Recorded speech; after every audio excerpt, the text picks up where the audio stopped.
Bonjour. Maintenant, on va étudier les facteurs du métamorphisme.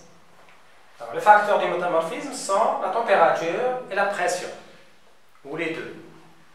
Alors, commençons par la pression, qui est le rôle de la pression au niveau du métamorphisme. Alors, une expérience faite sur un argile dont on a mis des paillettes de mica. Lorsqu'on exerce une haute pression, on remarque que l'argile qui sort contient ces paillettes qui sont orientées. Ça veut dire que la structure des roches métamorphiques est liée à la pression. C'est une structure bien sûr orientée. Donc la pression est en relation avec le changement de la structure. Alors, deuxième facteur, qui est le facteur température.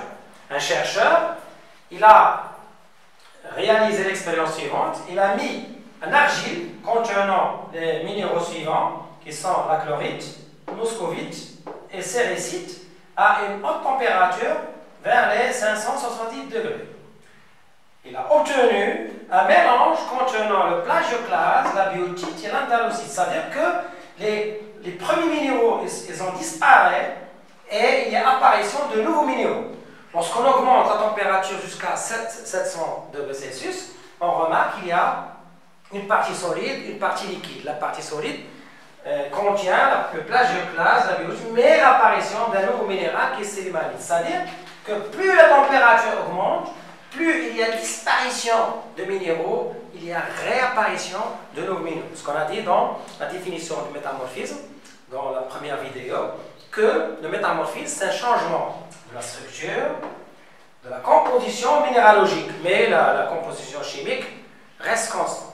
Alors maintenant, si on introduit l'impact des deux facteurs, la température et la pression.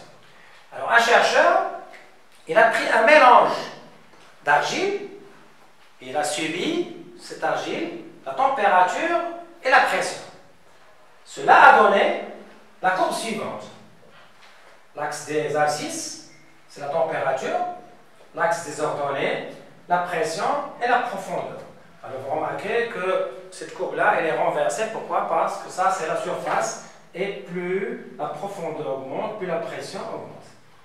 Alors, on remarque qu'il y a apparition de trois types de minéraux, qu'on appelle les silicates d'alumine, qui sont l'andalusite, la dystène et la sélémanite. Ces trois minéraux, ils caractérisent les roches métamorphiques. Alors vous remarquez que l'andalusite occupe une surface donnée selon la température et la pression. La dystène occupe aussi une autre zone et la sélémanite une autre zone. C'est-à-dire que chaque minéral, il a un domaine de stabilité. Lorsque la température ou la pression ou les deux changent, ce minéral, soit il disparaît, soit il reste stable. Donc chaque minéral, il a une zone de stabilité. Alors, ce qui nous pousse à dégager la notion de ce qu'on appelle le minéral indicateur. Alors, un minéral indicateur, dans les roches métamorphiques, c'est un minéral qui se caractérise par un domaine de stabilité très restreint, petit, et bien sûr, il nous permet de savoir les conditions de la formation d'une roche métamorphique il y a en millions d'années.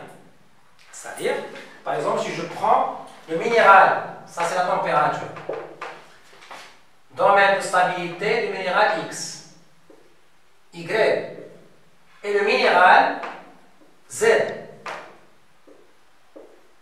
Alors, vous remarquez que le minéral Z a un domaine de stabilité très grand. Les minéraux X, Y, ils ont un domaine de stabilité qui est restreint. Donc, les minéraux X, Y sont des minéraux indicateurs. Par contre, le minéral Z n'est pas un minéral indicateur. Pourquoi? Parce que la température est très variable. Donc, la notion de minéral indicateur.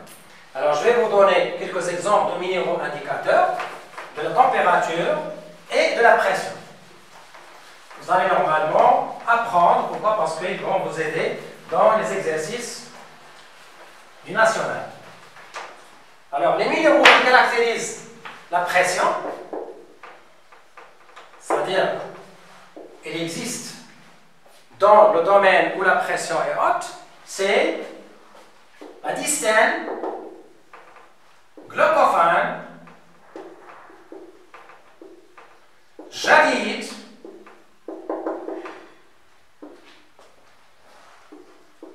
et le grenat. Température, antalocite,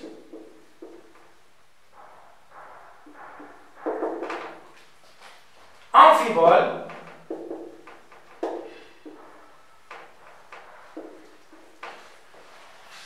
ici il y a 4 minéraux qui caractérisent la température et 2 minéraux qui caractérisent la température.